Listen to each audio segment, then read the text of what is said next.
What scientific topics deserve the functional precision medicine approach? That's what I want to look at today.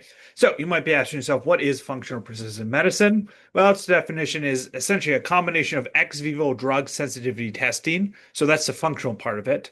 And genomic profiling. That's for the precision part of it. And this is to identify personalized treatment options for a patient.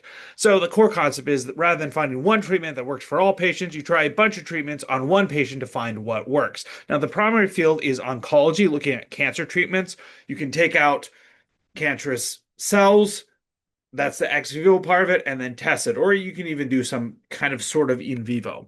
But kind of what that looks like, at least in the cancer side, again, the non-precision cancer medicine side of things would be you have one drug, you try it on a bunch of patients on maybe say a clinical trial, see if you can have an effective drug.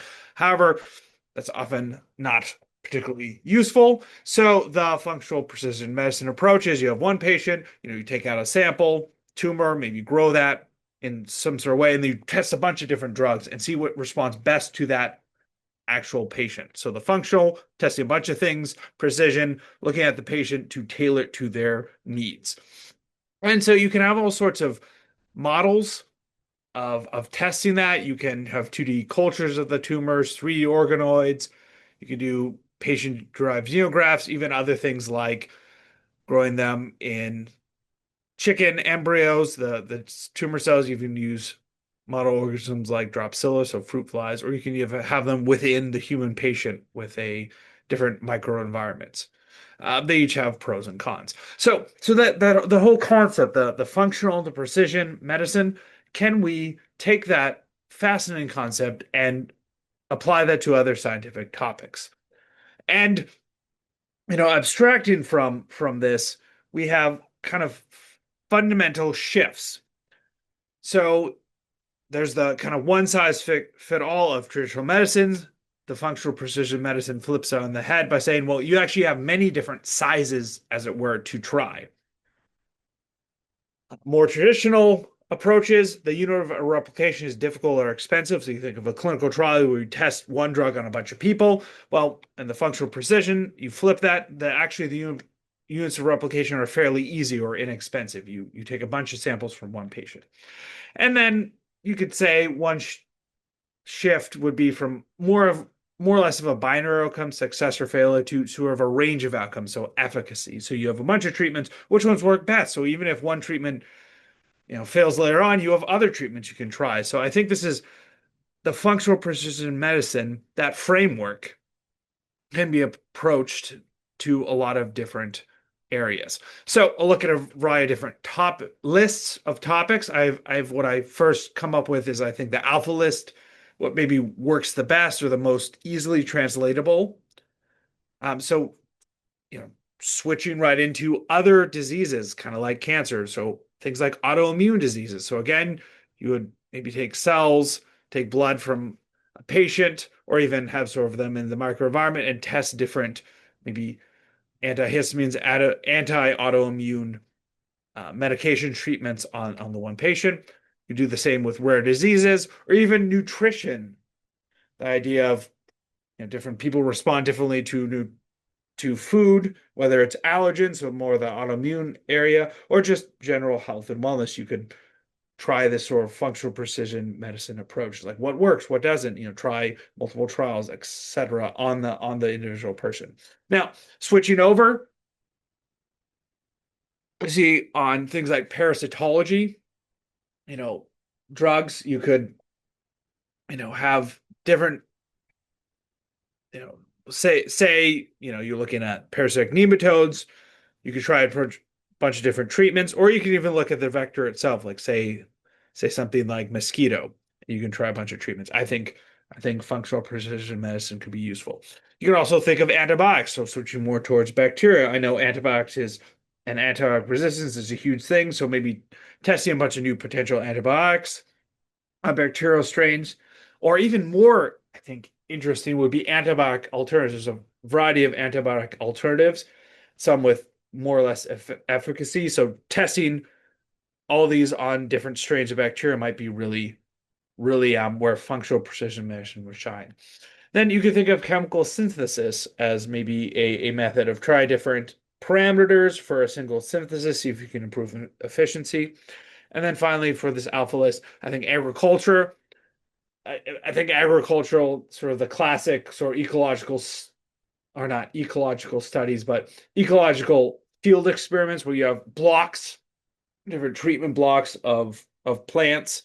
And you do different treatments. I think it's very well established, but we could again bring in the idea of precision, functional precision approaches to this as well. Maybe thinking outside of just the standard agricultural box, but even individual plants, etc. Anyways, I think there's a lot of overlap there.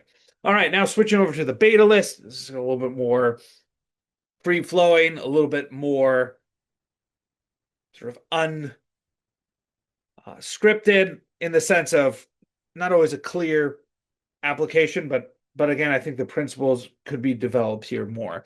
Okay, so first, behavioral interventions. There are some behavioral issues, whether you want to think about treatment-resistant depression or even things like um, eating disorders, maybe, or even things like loneliness that maybe are hard to treat, or like individuals respond very differently to different interventions. Maybe you could have this functional precision approach to those sorts of interventions, trying a bunch of different things for a patient who is having um, difficulties.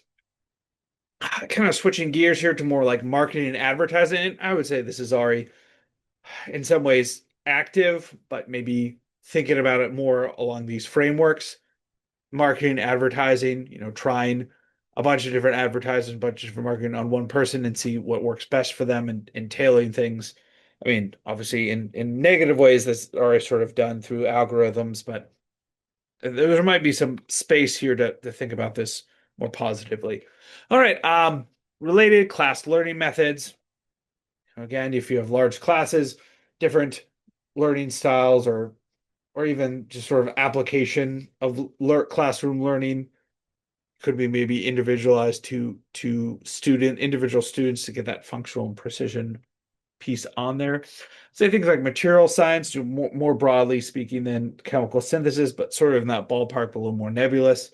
Even this is, I think, one of the most interesting on this list is small robots. So you maybe have small, simple robots to do a task, you program them, and you're not quite sure how effective they might be at a task. So you have like a bunch of simple little robots, small robots, and you test all of them and see which ones work the best and kind of winnow them out. Statistics, sort of almost again, not p hacking here, but there's some studies I've looked at or some of these frameworks of like multiverse statistics where you kind of run everything and sort of a little more agnostic on that way.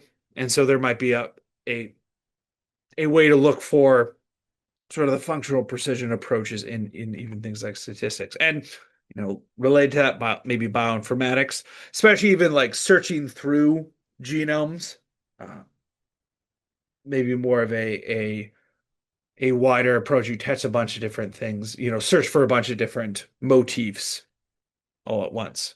And then, just I think more broadly speaking, low cost research, having some sort of paradigm that you want to test and then finding easily replicable blocks. So leaning into one of those paradigm shifts of having the unit replication being low and easy to do. All right, so we left the beta list and we're on to the gamma list. This is where I actually started to employ different models, different AI models to give me suggestions. So in the gamma list here, we have starting out with some diseases like neurological diseases or metabolic diseases, even toxicology, and those were from Grok and ChatGPT. Another idea would be antiviral therapy. That was ChatGPT. So kind of all within sort of those range of like treating one human with a variety of different treatments for diseases. Then kind of switching over to there's both drug purposing and drug combination. Those were suggested by Grok. I think that that'd be really interesting. That might be useful. And then Copilot talked about regenerative medicine, and then ChatGPT ended out with space medicine.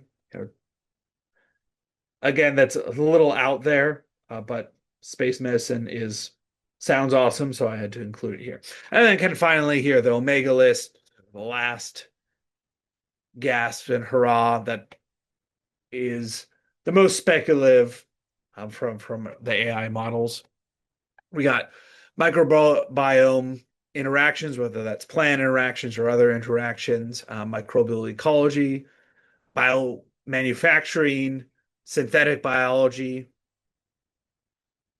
bioremediation, soil or even doing with barren soils or regolith, astrobiology, sustainable construction, and experimental evolution. And these were a variety of ones put forth by Grok, Gemini, and Copilot. So with that, those are kind of wild ideas, especially there at the end, but hopefully that gives you some perspective on the potential utility of functional precisional medicine and how it could be applied to other scientific topics. Well, thanks for joining me. I will see you next time.